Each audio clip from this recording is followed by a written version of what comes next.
홍포를 입히고 채찍을 때리시고 그리고 가시면류관을 씌우는 엄청난 조롱을 받으셨다. 예수 믿는 것 조롱받기 위하여 작정한 겁니다. 장미꽃만 뿌려놓은 꽃잎 위로 날아가면서 꽃가루만 뿌리는 신앙생활이 아닙니다. 예수 믿는 것은 이렇게 조롱받는 겁니다. 조롱받아도 묵묵히 십자가를 향하여 걸어가는 것이 예수 믿는 것입니다.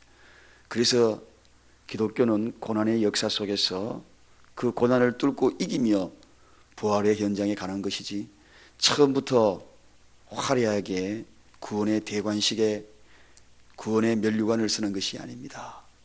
그래서 우리는 때로는 신앙생활 하면서 조롱받고 핍박을 당하고 그럴 때에 우리가 주님이 걸어가신 그 고난에 조금이라도 동참이 되는 겁니다. 오히려 기뻐하시기 바랍니다. 그게 진짜 참 길입니다. 처음부터 예수 믿으면 다 복받고 다 그런 거 아닙니다. 자, 오늘은 세 개의 십자가에 대해서 말씀을 드리도록 하겠습니다. 예수님이 그렇게 조롱을 받고 드디어 십자가에 매어 달렸는데, 그 골고다 언덕에는 예수님 십자가 이외에 두 개의 십자가가 덩그러니 함께 그곳에 섰습니다. 그 두 개의 십자가에도 두 사람이 각기 매어 달려 있었습니다. 이 모든 일들을 지켜보면서 많은 사람들이 지나가면서 또다시 희롱을 합니다. 그런데 오늘 본문 말씀에 보니까 두 강도 모두 다, 강도들이다, 그렇게 표현을 하고 있습니다. 오늘 본문 44절에 보니까 함께 십자가에 못 박힌 강도들도 조롱하였다. 여러분, 뭔가 좀 이상하지 않습니까? 분명히 오른편 강도가 구원받았다고 우리가 알고 있고, 그리고 나군의 주님과 함께 갔다 그러는데 여기는 두 강도가 함께 예수님을 조롱을 했을까? 이 두 강도 말씀을 가만히 묵상해 보면 이 강도의 이야기는 누가복음에 가가지고 조금 변형된 내용으로 나옵니다. 오늘 이 강도는 처음에는 예수를 함께 조롱하였다는 것입니다. 그런데 시간이 지나면서 오른편에 있는 강도가 예수님의 그 모습을 보면서 회개하고 그리고 하나님께 돌아오는 그러한 모습, 즉 어거스틴은 이 대목에서 회개하기 전의 강도의 모습을 바로 이런 모습이다 하는 것을 해석을 하고 있습니다. 그래서 오른편에 있는 강도, 왼편에 있는 강도, 두 강도 모두가 처음에는 다 예수님을 희롱을 하였다는 겁니다. 조롱을 하였다는 겁니다. 시간이 지나면서 오른편의 강도가 회개했다는 겁니다. 그래서 기독교는 이처럼 이렇습니다. 동일하게 회개하고 동일한 죄인의 모습이 있어서도 동일하게 회개한 그 자를 하나님이 구원해 주신다 하는 것을 또다시 보여주고, 마지막까지 구원의 실체를, 예수님이 십자가에 돌아가는 그 순간까지도 어떻게 구원하는지, 최후의 그 순간이라도 주님을 영접하는 자, 비록 십자가에 매어 달려서 1시간, 2시간 전에 조롱을 하였다 할지라도 그 순간만이라도 돌아선다면 하나님은 구원해 주신다는 거, 이걸 보여주기 위한 정말 놀라운 하나님의 은혜가 아닙니까? 여러분, 아이머 포웰의 성경의 유리창이라는 그러한 책에서 유서를 남기지 않고 죽은 한 부자의 이야기가 나옵니다. 그 부자가 죽고 난 다음에 자기 모든 사물에 대해서 경매를 붙여서, 그리고 그 경매대로 처분을 해줄 것을 그렇게 생각을 하고 있었지만, 그런데 유서 한 장 남기지 못하고 그냥 가버린 것에 대해서 사람들은 아쉬워했습니다. 이 일을 어떡하나. 그래서 국가에서 경매를 처분합니다.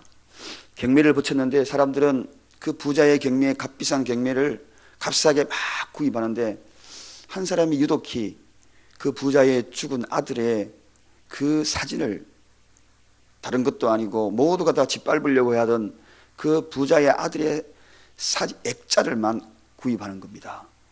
그래서 사람들이 묻습니다. 왜 당신은 그 부자의 죽은 아들 그 액자만 구입합니까? 그렇게 이야기하니까 이 사람이 이야기합니다. 네, 과거에 제가 이 아들의 유모였습니다. 유모 때 제가 정말 사랑하면서 키웠거든요. 그 키운 그 아들도 죽고 이 부자도 죽었는데 그 아들에 대한 향수와 그리움과 그 사랑이 남아있었어. 나는 이 사진을, 이 액자를 구입합니다. 그러더라는 거예요. 시간이 지나가지고 어느 날 보니까 그 액자 뒤에 그렇게 한 유서가 거기서 발견됩니다. 유서가 없는 줄 알았는데 그 사진 뒤에 보니까 그런 유서가 나옵니다. 나의 아들을 사랑하는 자에게, 나의 아들을 가장 사랑하는 자에, 이 액자를 구입하는 자에게 유서를 남긴다. 이 모든 재산을, 숨겨놓은 재산을 남긴다. 그렇게 딱 적어놓은 거예요. 그래서 거기 보니까 지도가 하나 있어서 찾아가 보니 거기에는 정말 부자가 모든 진짜 유산들이 그게 다 있더라는 겁니다. 여러분, 아들이 있는 자에게 생명이 있고 아들이 없는 자에게는 생명이 없는 겁니다. 예수 그리스도를 사랑하는 그에게 진정한 가치 있는 그러한 구원의 소식들을 접할 수 있는 거죠. 오늘 세 개의 십자가, 그렇습니다. 이 세 개의 십자가 골고다 위에 있었습니다. 이 세 개의 십자가, 하나는 예수님의 십자가입니다. 그 십자가는 어떤 십자가입니까? 하나님의 사랑에 대한 구원의 십자가였습니다. 주님의 그 십자가를 통하여서 저와 여러분들에게 구원의 소식을 전하는 그러한 십자가, 그 십자가가 골고다 언덕에 높이 있었습니다. 또 그 십자가는 어떤 십자가인가? 인류 구원에 성취된 십자가입니다. 여러분, 사랑의 십자가요, 그리고 인류 구원의 십자가요, 보혈을 통하지 아니하고는 구원을 이룰 수 없다는 그런 놀라운 십자가, 그 십자가가 골고다 언덕에 서 있었습니다. 또 십자가, 그 십자가는 어떤 십자가인가? 의인과 악인을 분리하는 그런 십자가였습니다. 예수님이 십자가 중심에 서 있었지요. 오른편과 왼편 강도, 의인과 악인이 분리되는 그런 십자가예요. 양과 염소를 분리하는 그런 십자가예요.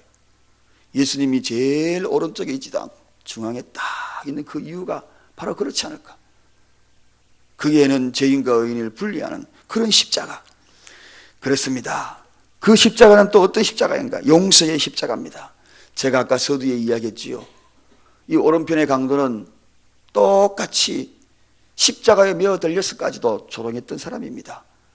십자가에 매어 달려서 지나가는 많은 사람이 조롱하는 것과 동일하게 똑같이 왼편에 있는 강도와 똑같이 강도들이 조롱하였다.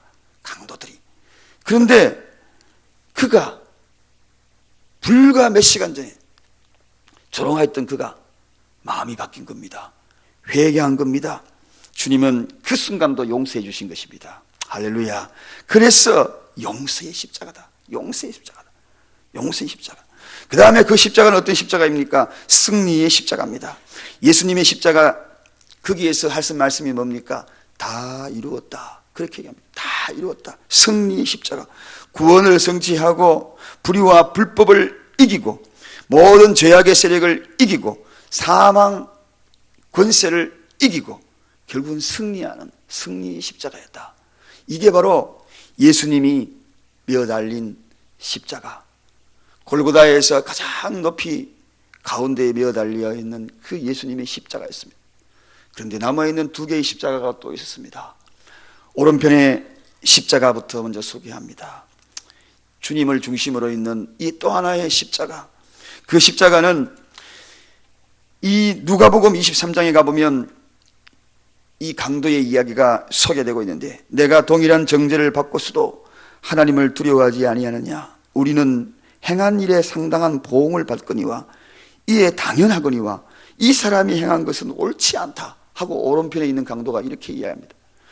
왼편에 있는 강도가 조롱을 하고 막 그러니까 이제 마음을 돌이키고 우리는 마땅히 죄가를 보응받지만 아니 이분은 다르지 않느냐? 이분은 우리와 다르다는 겁니다. 이분은 행한 것은 다 옳지 않느냐? 옳은데 왜 이렇게 십자가를 져야 하는가? 안타까운 이 고백을 했던 오른편의 강도, 그는 어떤 자였습니까? 어떤 십자가였습니까? 회개의 십자가였습니다. 죄도 없으신 예수님이 똑같이 죄인으로 취급되어서 십자가에 매어 달리는 그 모습에 자기가 옆에 있다는 것만으로도 너무 황송한 겁니다. 동일하게 죽어가면서도 나는 같이 죽을 수가 없다는 겁니다. 저렇게 죄가 없으신 저분과 내가 여기 옆에서 죽는다는 그 자체도 너무 황홀하다는 겁니다. 그래서 옳지 않다는 것입니다. 여러분, 그래요. 회개의 십자가가 거기 하나 서 있었습니다. 또 그 십자가는 어떤 십자가였습니까? 낙원으로 초청된 십자가입니다. 예수여, 당신의 나라에 임하실 때에 나를 생각하소서, 이렇게 고백합니다. 예수여, 이 예수 뜻이 뭡니까? 죄에서 구원할 자입니까? 자기 백성을 죄에서 구원할 자입니까? 나를 자기 백성으로 인정하신다면 나를 구원하여 주소서. 당신이 가는 곳에 나를 좀 데리고 가주소서. 나를 좀 생각해 주소서. 바로 이 고백을 오른편에 있는 강도가 합니다. 그때에 예수님이 내가 진실로 진실로 이르노니 너는 나와 함께 오늘 낙원에 있으리라. 예, 그렇습니다, 여러분. 낙원에 함께한 십자가예요. 너무나 죄인의 십자가, 그 십자가가 낙원으로 향하는 그런 십자가가 된 것입니다. 참여하는 자가 들어가는 곳이 바로 낙원입니다. 주님 나라예요. 현재 마음이 그렇게 움직여서 변화된 그 모습으로 이제 낙원으로 향하는 그런 십자가가 된 겁니다. 사랑하는 여러분, 이게 바로 또 하나의 십자가. 그런데 왼편에 또 하나의 십자가 있습니다. 그 십자가는 심판받은 십자가입니다.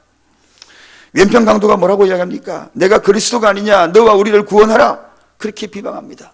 인류를 구원하기 위하여서 십자가에 매어 달려 있는 그 예수님을 희롱하지요. 사흘을 성전을 홀고 사흘에 짓는 자여, 내가 만일 하나님의 아들이거든 십자가에 내려오라. 그러면 우리가 믿겠노라. 제가 남은 자를 구원하였으나 자기를 구원할 수 없도다 하면서 비웃는 십자가였습니다. 자, 이 십자가 결론이 뭡니까? 보응받는 십자가입니다. 말 그대로 바로 그러한 보응받는 십자가. 죄를 깨닫지 못하고 참여하지 못하는 자는 보응을 받게 됩니다. 거기에 합당한 대가를 지불받는다는 것입니다. 그리고 그 십자가는 보응받을 뿐만 아니라 심판받는 십자가입니다. 여러분, 하나님의 아들을 깨닫지 못하고 자기의 죄에서 끝까지 회개할 줄 모르는 그 왼편의 강도, 바로 심판의 십자가죠. 다른 건 몰라도 회개는 침묵하면 안 됩니다. 회개는 빨리 하는 것이 좋습니다. 심판의 그러한 모습들이 임박하기 전에 회개는 침묵하면 안 되는 겁니다. 침묵은 무서운 심판입니다. 그래서 회개의 침묵은 심판인 거죠. 강도의 십자가는, 이 왼편의 강도의 십자가는 한마디로 이야기하면 심판의 십자가입니다. 이처럼 예수님은 그의 십자가의 도를 믿는 자에게는 구원의 십자가로, 믿지 않는 자들에게는 멸망의 심판의 십자가로 그렇게 갈라지는 모습을 보게 되죠. 그래서 바울은 이 비밀을 알은 거 아닙니까? 내게는 예수 그리스도의 십자가 외에는 결코 자랑할 것이 없나니, 그렇게 소개한. 사랑하는 여러분, 오늘도 골고다에는 3개의 십자가가 있습니다. 주님을 중심으로 구원의 십자가가 오른편에 있고 왼편으로 심판의 십자가가 서 있습니다. 어느 쪽으로 걸어가실래요? 어느 쪽으로 걸어가실래요? 3개의 십자가, 그 3개의 십자가를 생각하면서 오늘도 저와 여러분들이 하루의 삶 속에 내 방향의 선택을 분명히 해나가는 오늘 하루가 되기를 주님의 이름으로 간절히 축원드립니다. 기도하겠습니다.